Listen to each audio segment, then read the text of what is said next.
The newest Yokomos in my collection, we have the Yokomo MR4-BX and the MR4BX World Spec kit. These are, I don't know if you could really say these are vintage. If my memory serves me correctly, the MR4BX was released around 2005 and the World Spec kit came out a year later in 2006. So, vintage by my definition is anything from the 80s up to, let's call it, I guess the mid to late 90s.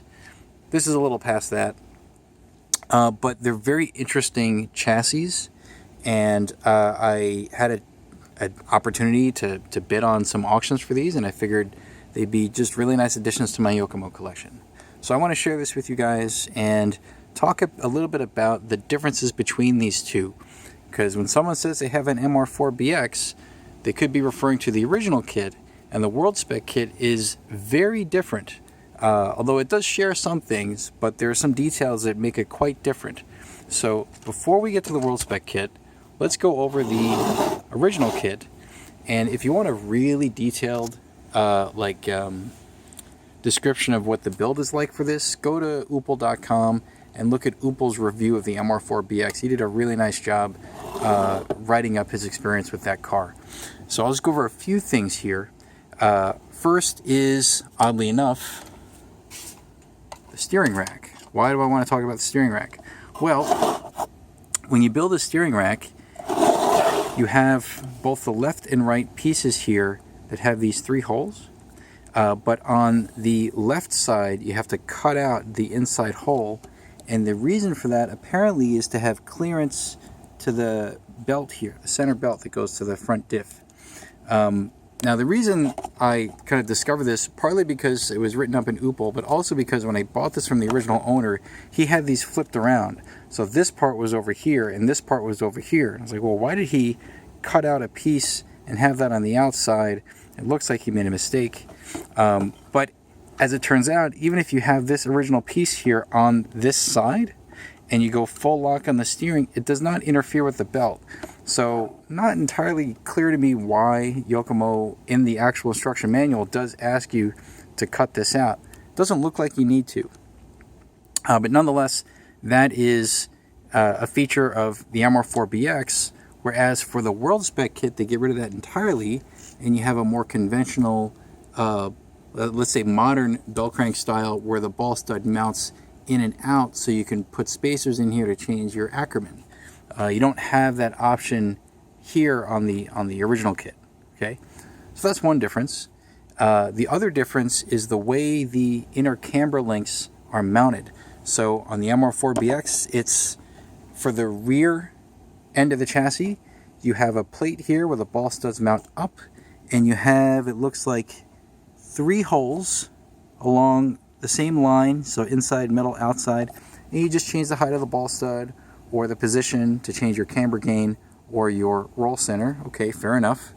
And then on the front, it's sort of very classical here, where the inner camber link ball studs are directly on the tower, and you have a 2x3 matrix here of holes. Okay, simple enough. On the World Spec kit, though, you have these plates that look a lot like what the 95 and 97 YZ10 had, where it's a separate plate from the towers, and that's on both the rear and the front. It's the same idea. And so you have these plates where you can mount holes in and out and up and down. But if you look really close at the plate, and maybe you can see it here, hopefully the lighting shows it, the up hole and the down hole are very, very close together. So close together that it looks kind of like an oval with a little indentation in the middle. That's how close these holes are together. So you don't have as much roll center adjustment here on the World Spec kit as you do on the original kit, where on the front tower, clearly you have these larger separations in the holes vertically. And of course on the rear, you can play around with the ball stud placement with spacers. So this could have been a function of the track that the car was designed for. If it's really a World Spec kit and it was designed to be run at the FMAR Worlds, okay, maybe they had a better sense of what kind of dirt they were going to run on, and so they could zero in on the tuning window that you would need specific to that track. I don't know if that's actually true, but if I were designing a car That's how I might go about it if I had sort of advanced knowledge of the kind of surface that I was going to run on. So maybe that's why they did it that way. But it is odd that there's less tunability on the inner ball stud mounting positions for the World Spec kit. So I would call that like a net bad, because this wouldn't be as versatile across a wider range of tracks. But one thing that there was something that I wanted to mention that I thought was really cool in this kit. Oh yes, of course, the upper deck. So the World Spec kit has a one-piece upper deck. The original kit has a two-piece upper deck. Okay, and you would think, well, that's not a big deal. And to a first order, it isn't, except for the fact that the way the rear belt runs around the upper deck, there's very, very little clearance between the upper belt and the inner vertex of the cutout on the upper deck. So this inner edge here and this inner edge here, they meet like right about there, okay? And that's just barely where this belt starts to come in and interfere with the position of the upper deck. It looks like it just barely clears, but if this belt tension is a little off, if it's running a little loose, then those teeth are going to grind against the upper deck, and that will reduce the efficiency. It could also start to ruin the belts. So I would imagine that's why they went to the one-piece upper deck on the World Spec kit, although I can't for the life of me understand why you would even do this in the first place. It doesn't make any sense. But the motor mount's exactly the same motor mount, and you see this mounting point here for the original upper deck, that's retained, and they just, you know, mounted it differently here, just single plate. You have this mounting point here, and I think also on the other side, you know, there's one screw there, and they just run it all the way to the back. So a little odd that they had that on the original kit. As far as the gearboxes go, front and rear gearboxes appear to be the same, and they use eccentric rings in the gearbox housing in order to mount the diff. So you see those little white markings there, and I think that has to do with the eccentric ring placement. That's a little spacer that would either move the diff up or down or in or out a little bit. I'm not 100% sure if these are specifically for adjusting the center of gravity of the diff. Like if you move the diff up, then you have to reduce your droop, and if you move the diff down, you can increase your droop. So it could be part of suspension tuning, or it could be perhaps more likely part of adjusting the belt tension. So that would mean these eccentric rings will move the diff forward or backward a little bit, because I don't see anything on either of these two kits that would either have a roller on the belts where you could adjust the roller up or down, or on like the old YZ10 where you would actually change the flex in the chassis to change the belt tension. So my guess is these eccentric rings are for moving the diffs forward and backward to adjust the belt tension, a lot like what you would have on the Losi XX4, for example. So, okay, that's kind of neat. The other thing, and you know, this particular car doesn't have the Lexan like front and rear covers on it, and this one does.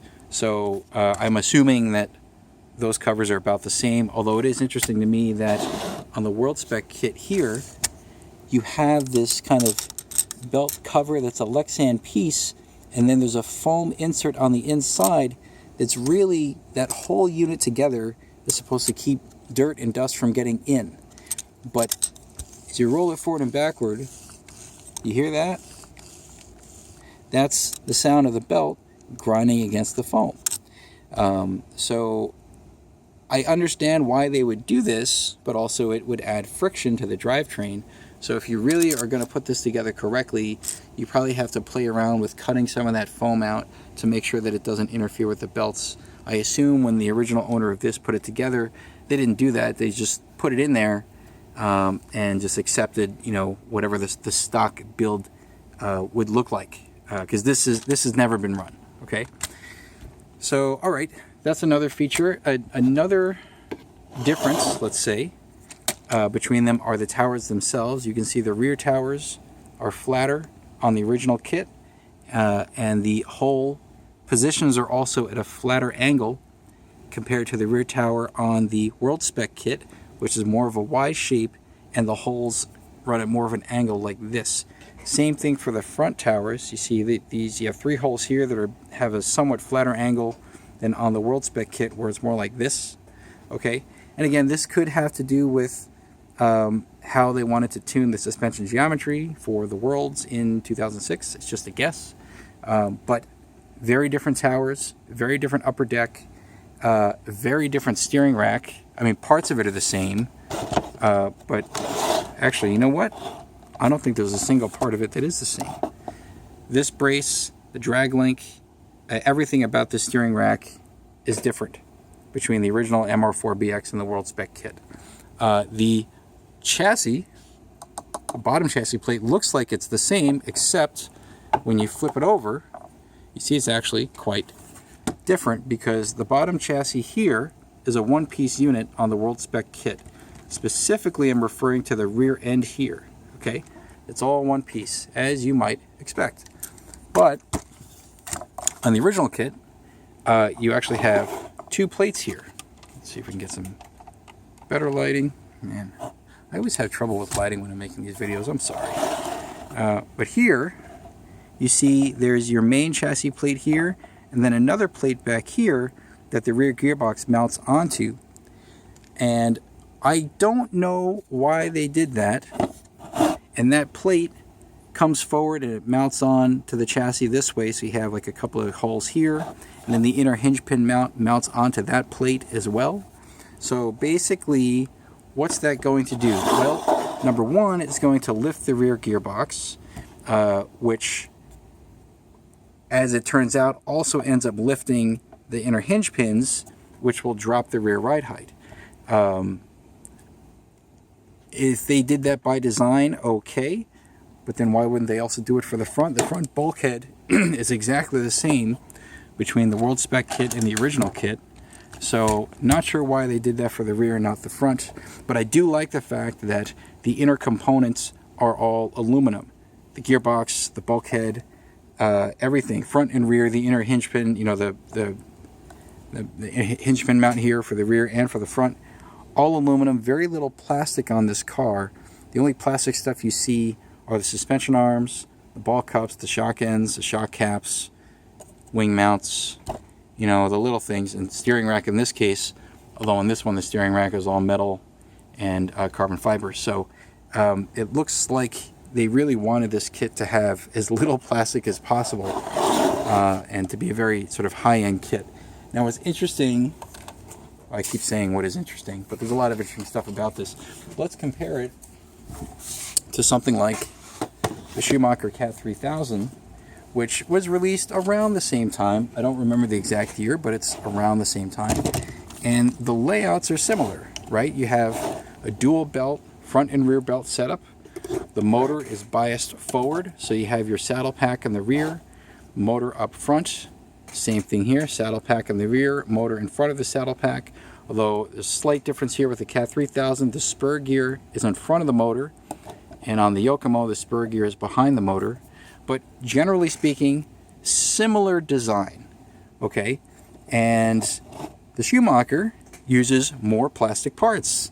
In particular, for the rear inner hinge pin mount here, it's a similar setup. You have these separate sort of little block pieces on the left and right, and there's a brace that goes over it. Here you have these separate block pieces on the left and right, but it's metal. You can get an aluminum aftermarket mount on the Schumacher kit, but still, plastic. Gearboxes are plastic, right? More plastic on this. It's probably lighter as a result, and dare I say, this generation, or this design generation of cars, does appear to show the Schumacher being a simpler design, because when I had to go in and correct for the incorrect placement of the steering rack parts on this MR4BX, I had to take a lot of stuff out, and it was interesting to me how many screws I would have to remove to get to the diff, or to get to some other piece on the car if I had to replace it or rebuild it. On the Schumacher, this is actually not too bad to get to the front and rear diffs. You take off the upper deck, which is a couple of screws, and then this has like a top and bottom piece for the gearbox. It just comes out, the diff comes right out, front and rear. Very simple. This looks like it's a bit more of an operation, and it does look like you have about the same amount of exposure for the diff to the elements on this car compared to the Schumacher. In fact, you could argue a bit more if the Lexan cover on the front or rear of the gearbox breaks, or if it doesn't have a perfect seal to the front or rear, open pieces here. This is just completely covered. It's, on the front and rear of the gearbox for the Cat, there's no such opening. The only openings are on the inside, okay? So that's kind of interesting. Rear hub carriers, also different. So on the MR4BX, you have these aluminum blocks with 3 holes, vertically mounted ball stud. And on the World Spec kit, aluminum block, but I think you only get 2 holes. Although, yeah, and then there's no, it doesn't look like there's an additional hole on the bottom like you would get on, say, the YZ10 had 2 hinge pin mounting options for the hub carrier on the bottom. And you even see this on like the Kyosho RB5 and the ZX5. They have, in some cases, 3 mounting holes on the bottom of that hub carrier. So that one has a fixed mounting position here. Although for the front caster block for both of these, this to me is kind of new. I'm sure other cars have it as well. You have a few different hinge pin mounting options for the front caster block to move that whole thing up or down on both the original kit and the World Spec kit. So that's kind of cool.